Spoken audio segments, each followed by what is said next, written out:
Welcome back to Health Heart. Ready for another story? Enjoy watching. The doctor's hands were trembling. I noticed it immediately, the way her fingers shook as she scrolled through my test results on the screen. She looked at me, then back at the screen, then at me again. Her face had gone pale, and for a moment I thought she was about to tell me I had cancer. I was ready for that. I'd been preparing myself for bad news for months now. What I wasn't ready for was what actually happened next. Dr. Walsh stood up abruptly and asked me to follow her, not to the exam room, to her private office. She closed the door behind us, pulled the blinds shut, and turned to face me with an expression I'll never forget. It was fear, a doctor, afraid. She spoke barely above a whisper. "You need to leave your house today," she said. "Don't tell your husband. Don't change anything about your routine until you're safely out."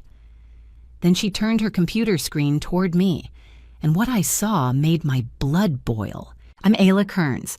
I'm 31 years old. I work as a senior accountant at a mid-sized firm in Portland, Oregon. I've been married for 4 years to a man named Glenn Reeves, a pharmaceutical sales representative, and for the past 5 months, I felt like I was slowly dying. It started with fatigue, not regular tiredness, the kind of exhaustion that makes you forget your own phone number. Then came the nausea, constant and low grade, like seasickness that never went away. My hair started falling out in clumps. I'd find it on my pillow, in the shower drain, tangled in my brush. My thoughts became foggy, scattered. I couldn't concentrate at work. I couldn't remember conversations from the day before. I was 31 years old and felt like I was 90. I went to 3 different doctors over those 5 months. Each one told me something different: stress, anemia, hormonal imbalance. One suggested I was working too hard. Another hinted at anxiety. They ran tests, found nothing conclusive, and sent me home with vitamins and suggestions to rest more. I blamed turning 30. Apparently 30 doesn't include arsenic poisoning in the welcome package. That's more of a "your husband is a psychopath" bonus feature. Glenn took me to every single appointment. He sat in waiting rooms holding my hand, asked doctors detailed questions, took notes on his phone about my symptoms. Everyone thought he was wonderful. The nurses loved him. One receptionist told me I was lucky to have such a devoted husband. I believed her. I believed all of it. But now I was sitting in Dr. Walsh's office, staring at a screen showing my blood work results, and everything I believed was crumbling. Arsenic. Elevated levels of arsenic in my blood. Not enough to kill me quickly. That was the horrifying part. The levels were consistent with chronic, low-dose exposure over several months. Someone wasn't trying to murder me in one dramatic act. Someone was killing me slowly, carefully, methodically, making it look like a mysterious illness that doctors couldn't explain. Dr. Walsh asked me questions in that same hushed voice. Who prepares your food at home? Does anyone have regular access to your drinks? Is there anyone who might want to harm you? And then it hit me, like a truck, like a train, like the ground opening up beneath my feet. Glenn makes me a protein smoothie every morning.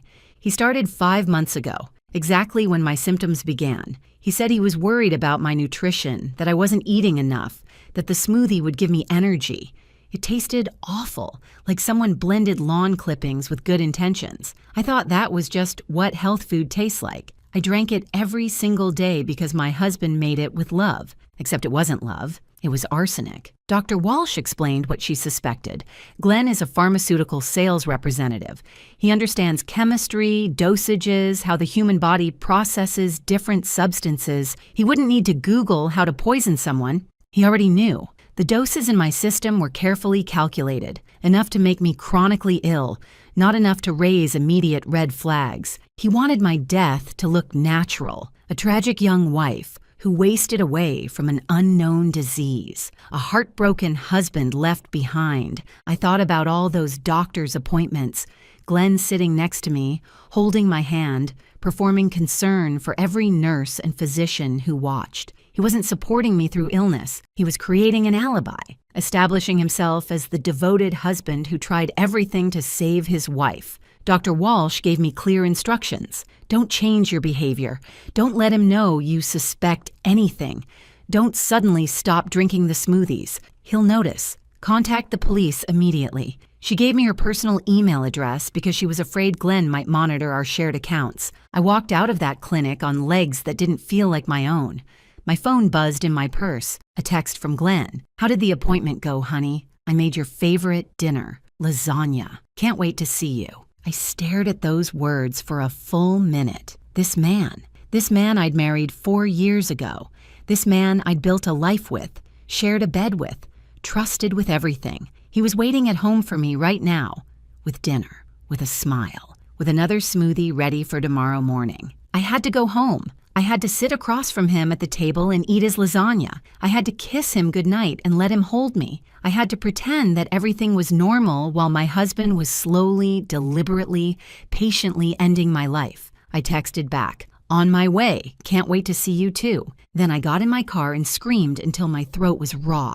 Before we continue, please hit subscribe and tell me in the comments where you're watching from and what time it is there. I read every single comment, and I appreciate you more than you know. I walked through my front door that evening with a smile on my face and murder in my heart. Not his murder, my survival. But I had to play the role of my life. Glenn was in the kitchen when I came in, stirring something on the stove. He turned and smiled at me. That warm, caring smile I'd fallen in love with years ago. He asked about my appointment, his voice full of gentle concern. I told him the doctor found mild anemia.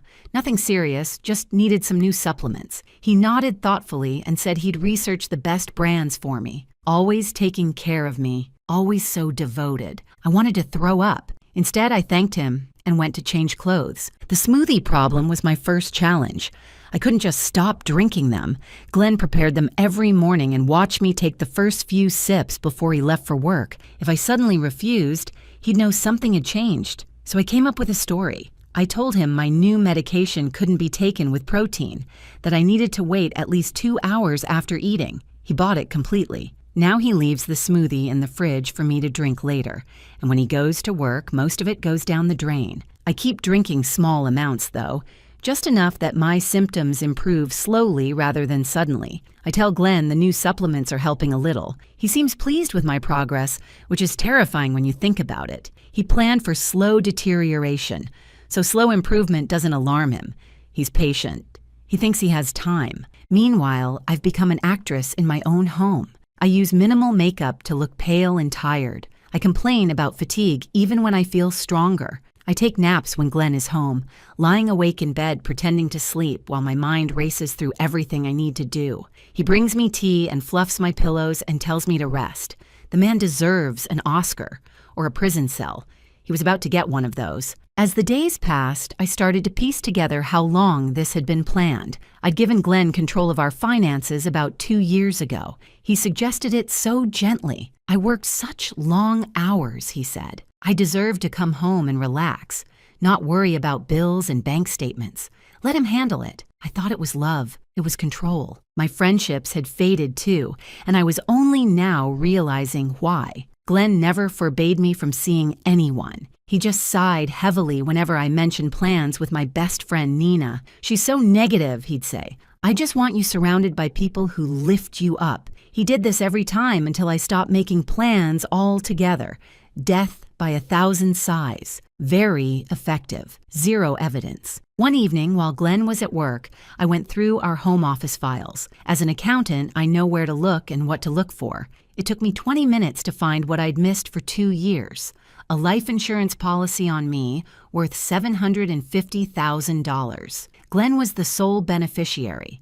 The policy was taken out 10 months ago, 4 months before the poisoning even started. This wasn't a crime of passion. This wasn't a man who snapped one day. This was a calculated plan developed over nearly a year.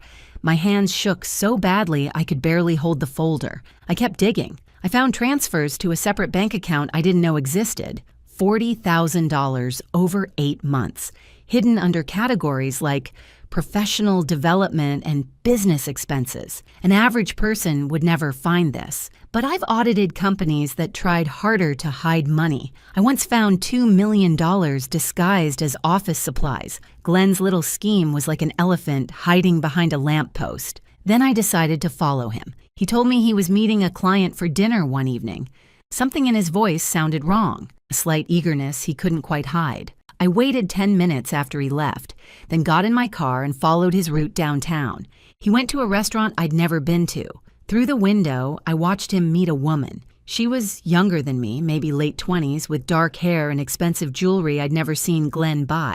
They were clearly intimate. She touched his arm constantly. He leaned close to whisper things that made her smile. This wasn't a client meeting, but something struck me as strange. The woman, I'd later learn her name was Simone Halford, didn't look happy. Even when she smiled, there was tension in her shoulders. She kept checking her phone, distracted, anxious. Glenn was all charm, but she wasn't glowing the way a woman in love should glow. I filed this observation away.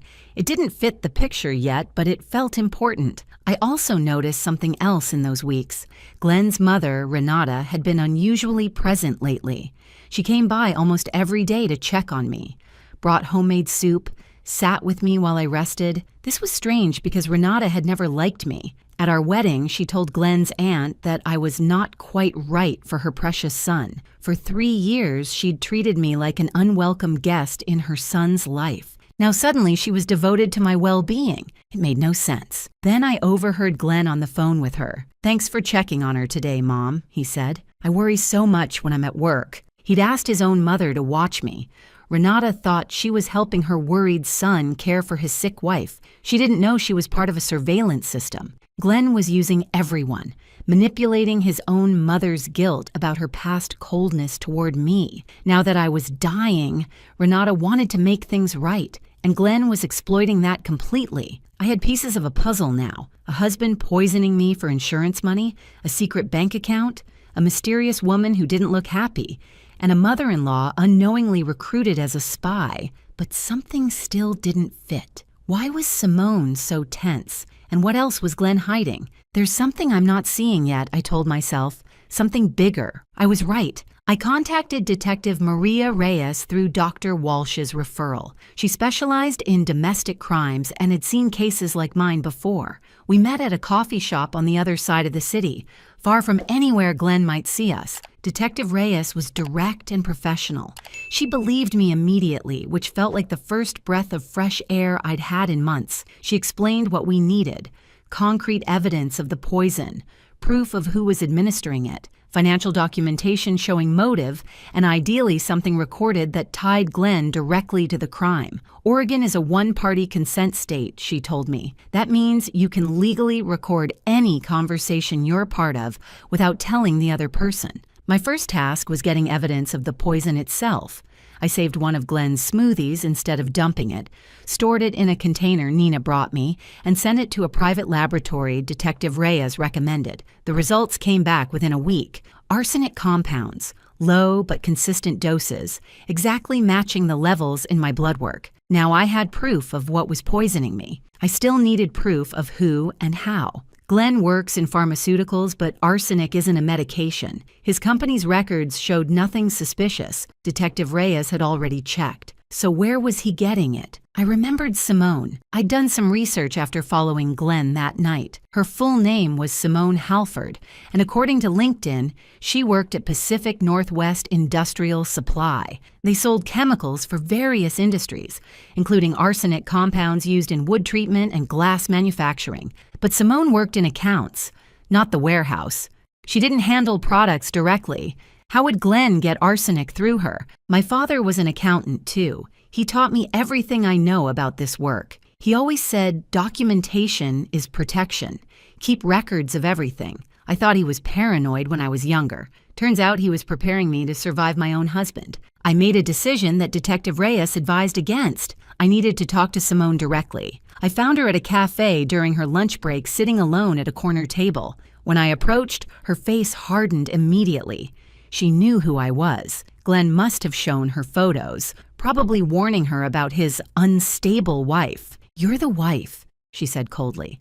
"I have nothing to say to you." I sat down anyway. I showed her the laboratory results proving arsenic in my blood. She scoffed. "Glenn said you'd try to turn me against him," she said, "that you're manipulative, unstable." I showed her the life insurance policy, $750,000 on my life. Glenn as sole beneficiary. She hesitated for just a moment, then recovered. He's just being responsible, planning for the future. He loves you. He talks about how worried he is all the time. She'd been coached. Glenn had prepared her for exactly this scenario, told her I might approach her with lies.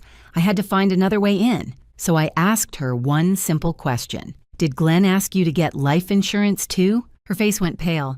How did you know that? Let me guess, I said. About $500,000.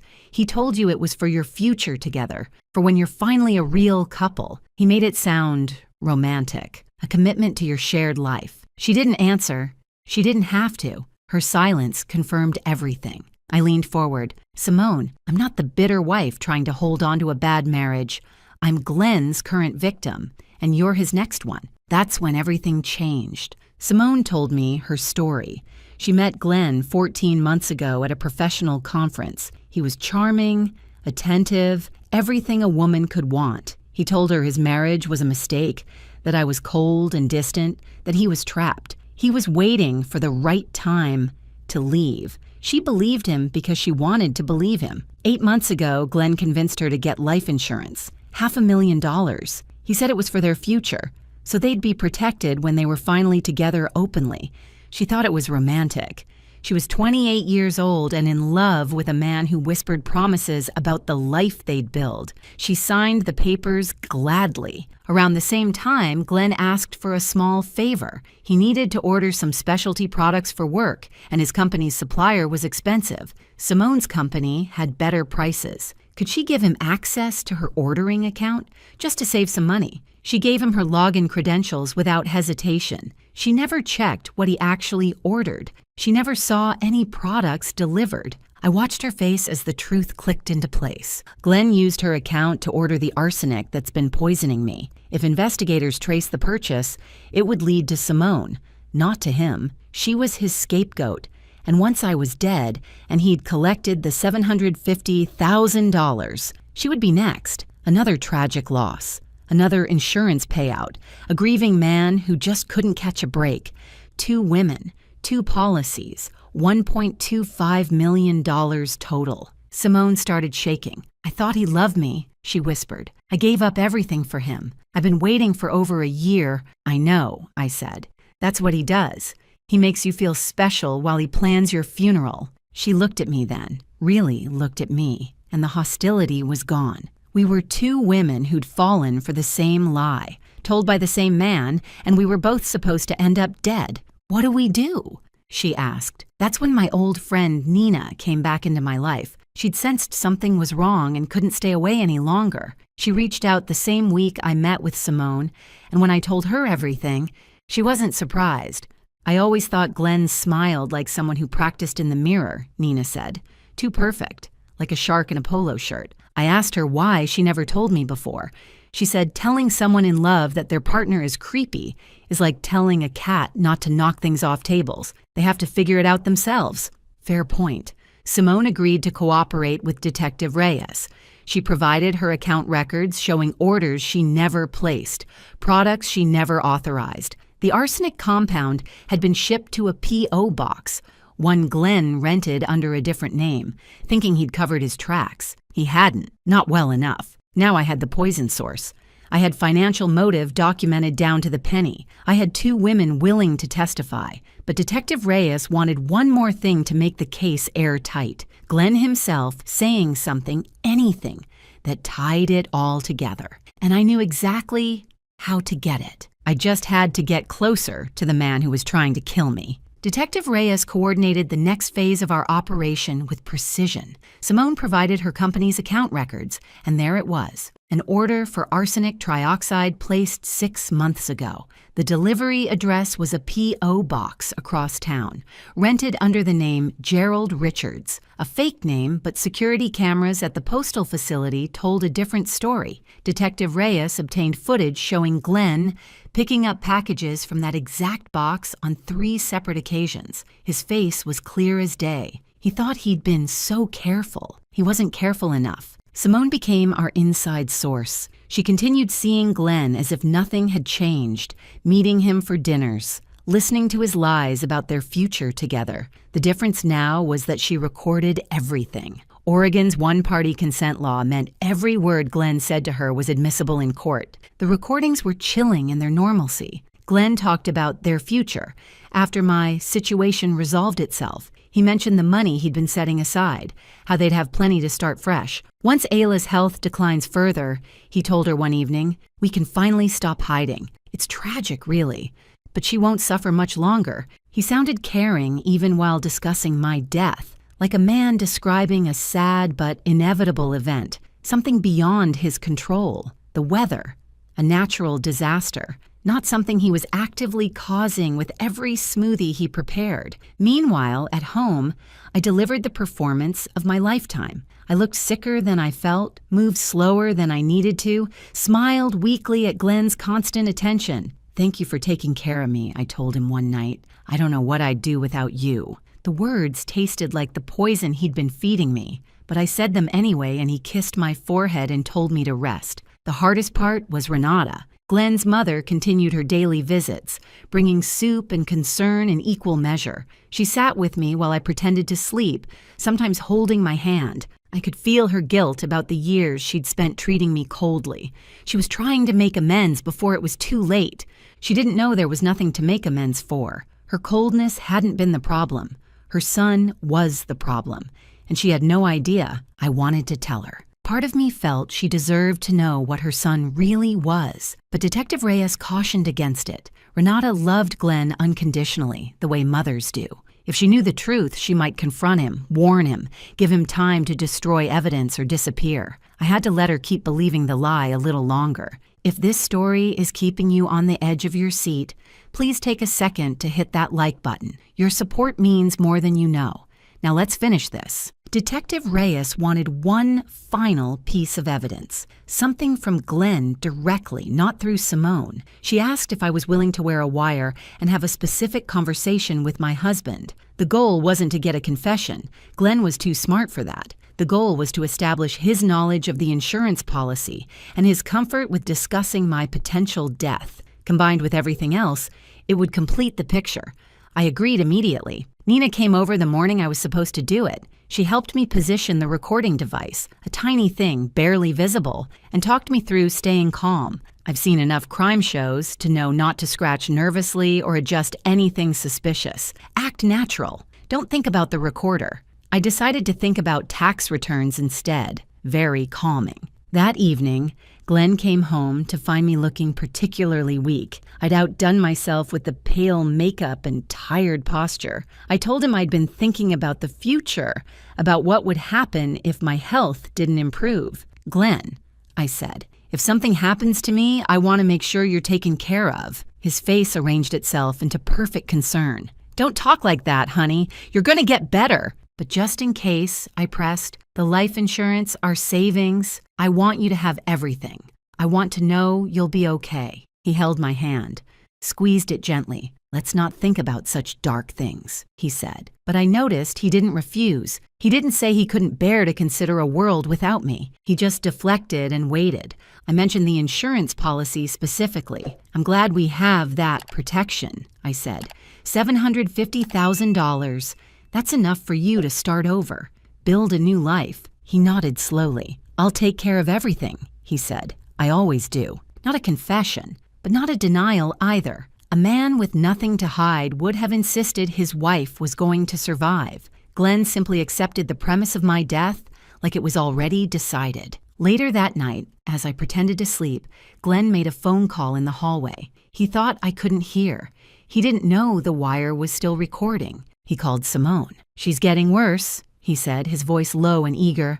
Probably a few more weeks at most. Then we're finally free. He sounded relieved, happy even, excited about my death the way someone might be excited about an upcoming vacation. That was the moment something broke inside me, not into pieces, into clarity. Cold, hard, unshakable clarity. This man had never loved me. I'd been a target from the beginning, a means to an end. The wedding, the vows, the 4 years of what I thought was marriage, all of it was just set up for a payday. Detective Reyes called me the next morning. The arrest warrant was signed. Glenn Reeves would be taken into custody the following day. 8 weeks of investigation, 14 months of his manipulation, 4 years of a marriage that was never real. One more night. I just had to survive one more night. One more dinner, one more smoothie I wouldn't drink. One more kiss from a man who was counting down the days until I died. I made it through.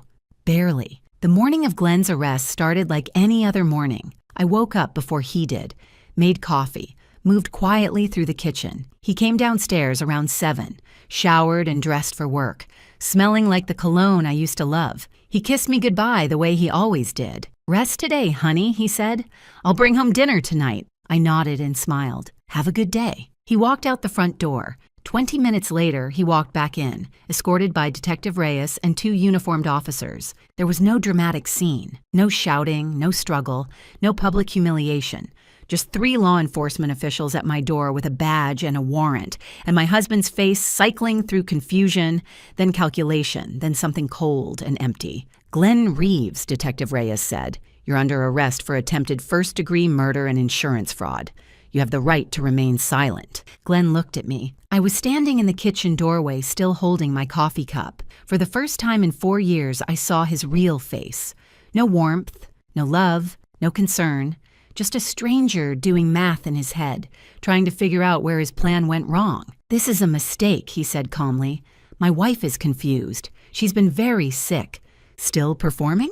Even now?" Detective Reyes didn't blink. "We have laboratory analysis of the poison, financial records, witness testimony, and recorded conversations. You can save the performance for your lawyer." Something flickered in Glenn's eyes. Just for a moment, then it was gone. "I want my attorney," he said. "That's your right." They handcuffed him right there in our living room, read him his rights, walked him to the unmarked car waiting in our driveway. He didn't look back at me. Not once. I stood at the window and watched them drive away. The man I'd married, the man I'd trusted, the man who'd held me while I cried about my mysterious illness, disappearing down our quiet suburban street in the back of a police car. I expected to feel triumph, victory, something powerful and satisfying. Instead, I just felt tired and free. At the station, Glenn's expensive lawyer arrived within the hour. Glenn immediately deployed his backup plan. Blame Simone. "She must have poisoned my wife," he told detectives. "Simone was obsessed with me. She wanted Ayla out of the picture. I had no idea what she was doing, and it was a smart play. Simone had access to the chemicals. Simone had motive. She wanted Glenn for herself. If Glenn hadn't been so confident in his own cleverness, it might have worked. But he didn't know that Simone had been cooperating with police for 3 weeks. He didn't know about the recordings where he discussed my death with visible enthusiasm. He didn't know about the security footage of him picking up arsenic shipments from a P.O. box he thought was untraceable. Detective Reyes played the recordings for him. His own voice, telling Simone that I probably had a few more weeks left. His own voice, calm and eager, saying they'd finally be free. That's when Glenn's face changed. That's when he knew. "He tried to blame Simone," I said later to Nina, and she laughed bitterly. Guess he didn't get the memo that his backup plan had switched sides. Turns out, women talk to each other. Revolutionary concept. The evidence was overwhelming. Arsenic in the smoothies, confirmed by laboratory analysis. Arsenic ordered through Simone's work account using credentials only Glenn possessed. Security footage of Glenn retrieving the shipments. A life insurance policy taken out 4 months before the poisoning began. $40,000 hidden in a secret account. Recorded conversations showing his knowledge and anticipation of my death. And his own phone records revealing searches for chronic arsenic symptoms, life insurance payout timeline, and undetectable poisons. He'd searched that last one on our shared home computer, the one I had the password to. Criminal mastermind, everyone. Glenn's lawyer advised him to consider a plea deal. There was no viable defense. The trial would be a formality. Simone's situation resolved more quickly. The district attorney recognized that she'd been manipulated and used. She didn't know Glenn was ordering poison through her account. She didn't know she was next on his list. She'd cooperated fully with the investigation, provided crucial testimony, and helped build the case that would put Glenn away. The DA offered a deal. Probation, mandatory counseling, no jail time. Simone accepted. She'd lost her job when news of the case broke, lost her reputation, lost the future she thought she was building, but she kept her freedom. She sent me a message through Detective Reyes. Just a few words. "Thank you for telling me the truth when you didn't have to." I didn't respond. There wasn't anything left to say. We weren't friends, and probably never would be. But we understood each other in a way nobody else ever could. Telling Renata was harder than I expected. Detective Reyes informed her officially, but I called her afterward. I'm not sure why. Maybe I felt I owed her that much. Maybe I needed her to hear it from me. She didn't believe it at first. Kept saying there must be a mistake. Glenn would never. This couldn't be real. Then she went quiet. Then she cried. "I was in your house," she said through tears. "I watched you suffer. I brought you soup while you were being poisoned by my own son." I didn't know what to say to that. Neither did she. Renata wasn't charged with anything. She genuinely hadn't known. She was just another person Glenn had used. Her maternal love, her guilt, her desire to be a better mother-in-law. All of it weaponized against me without her knowledge. We're both women who loved a man who never existed, I told her. She hung up. I haven't heard from her since. I don't blame her. Glenn refused a plea deal initially. His ego wouldn't let him admit defeat. But after his lawyer reviewed the complete evidence file, reality set in. There was no winning this case. There was only limiting the damage. The trial lasted 3 weeks. I testified for 2 days, walking the jury through 5 months of poisoning, 4 years of manipulation, and the moment a doctor's trembling hands changed everything. I looked at Glenn across the courtroom, really looked at him, searching for any trace of the man I'd married. He wasn't there. Maybe he never had been. The jury deliberated for 4 hours. When they returned, Glenn's face was a mask. No fear, no remorse, no emotion at all. Guilty of attempted first-degree murder, guilty of insurance fraud, guilty of domestic abuse. The judge sentenced him to 15 years in state prison. He'd be eligible for parole after 10 years, which means he'd be 46 at the earliest when he faced a parole board. His pharmaceutical license was revoked permanently. All his assets were frozen pending my civil suit. The man who planned everything down to the milligram hadn't planned for this. Simone completed her probation and moved to California. She sent me one final message before she left. Just a forwarding address in case I ever needed anything. I tucked it in a drawer and haven't looked at it since. We survived the same storm, but that doesn't make us friends. Some connections exist only in crisis. Renata sold her house to pay off her debts. Glenn had promised to help her with that $60,000 once things settled down. Things settled down differently than she'd expected. Last I heard, she moved in with her sister in Arizona. She never wrote to me. I never wrote to her. Some silences say everything that needs to be said. My recovery took about 3 months. The arsenic cleared from my system, my hair grew back thick and healthy, and the brain fog lifted like morning mist burning off a lake. I remembered who I was before Glenn, before the manipulation, before the isolation, before I became a woman who asked permission to see her own friends. I filed for divorce while Glenn awaited trial.